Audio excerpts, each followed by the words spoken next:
وظیفے کو اپنے عمل کو کمتر سمجھ رہے ہیں، اس لیے کہ وہ بارگاہ ہے جس کے بارے میں کہنے والے نے کہا خدائے برتر و بالا ہمیں پتا کیا ہے، تیرے حبیب مکرم کا مرتبہ کیا ہے، ہمیں تمہاری شفاعت کا اثرا ہے حضور، ہمارے پاس گناہوں کے ماں سوا کیا ہے، بشر کے بھیس میں لا کر بشر کی شان نہیں، یہ معجزہ جو نہیں ہے تو معجزہ کیا ہے؟ کوئی بلال سے پوچھے، خبیب سے سمجھے، سجائے الفت سرکار میں بدل ہے، چنانچہ آپ نے کونے میں گئے اور جا کر کے رونے لگے، کہا اللہ کہاں تیرے نبی کا مرتبہ، کہاں میرا ڈھلا ہوا چنا، کہاں تیرے نبی کا مرتبہ، کہاں میرا یہ چنا، یعنی اپنے حقیر اپنے تحفے کو حقیر سمجھ رہے ہیں اور اللہ کی بارگاہ میں رو رہے ہیں۔ اے لوگوں، اللہ کو رونا بہت پسند ہے، اس لیے میرے آقا نے کہا ہے کہ یہ دعائیں مانگا کرو تو رونا کرو، اگر رونا نہ بنا کرے تو رونے جیسی شکل بنا لیا کرو، ہو سکتا ہے اس ادا کے صدقے اللہ تمہاری دعا کو قبول فرما لے۔ چنانچہ تاریخ بتاتی ہے کہ اس کے بعد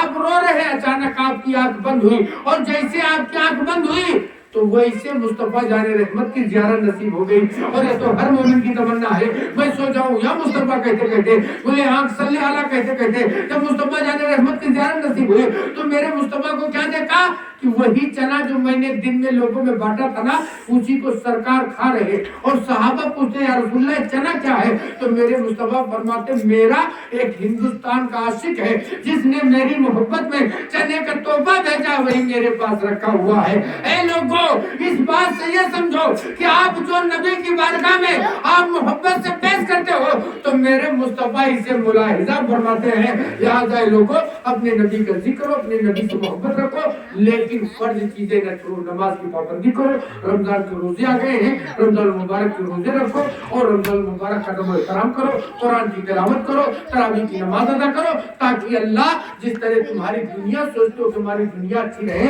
اسی طرح اللہ تمہاری قبر کی منزل بھی آسان رکھے، قبر کی منزلوں کو روشن کرے۔ اگر آپ کے مکان میں لائٹ نہ ہو، اجالے نہ ہو، تو آپ اس مکان میں رہتے نہیں ہیں، اس لیے کہیں سانپ نہ جائے، بچھو نہ جائے، دنیا کا مکان ہے، آپ اس میں اجالے میں نہیں رہ سکتے ہیں، اور جب قبر میں آپ رکھے جاؤ گے، اور یہ ہر ایک کو یقین ہے کہ ایک نہ ایک دن ہم کو جانا ہے، تو یاد رکھو اس قبر کے لیے ہم نے کیا تیاری کی ہے، اس کے لیے ہمیں نماز پڑھنا ہے، روزہ رکھنا ہے، حج کرنا ہے، زکوٰۃ دینا ہے۔ اگر یہ عمل کریں گے تو یہ نماز ہمارے لیے روشنی بن جائے گی، یہ روزہ ہمارے لیے ڈھال بن جائے گا، یہ نماز یہ زکوٰۃ ہمارے لیے ہتھیار بن جائے گا، اور ان اعمال کی وجہ سے اللہ ہمیں قبر میں وہ سکون عطا فرمائے گا جو دنیا میں بھی سکون نہیں ملتا ہے۔ لہذا لوگوں، اللہ کی بارگاہ میں دعا ہے مولا تعالیٰ کہ رمضان مبارک کے عظمتوں کے صدقے صاحب خانہ نے جس مقصد کے لیے اس محفل کو رچایا، ان کے نیک و جائز مرادوں کو پوری فرمائے، اور ان کے جانے والے مرحومین کے اللہ مغفرت فرمائے۔ آئیے ہم اور آپ ادب و احترام کے ساتھ نبی کی بارگاہ میں کھڑے ہو جائیں،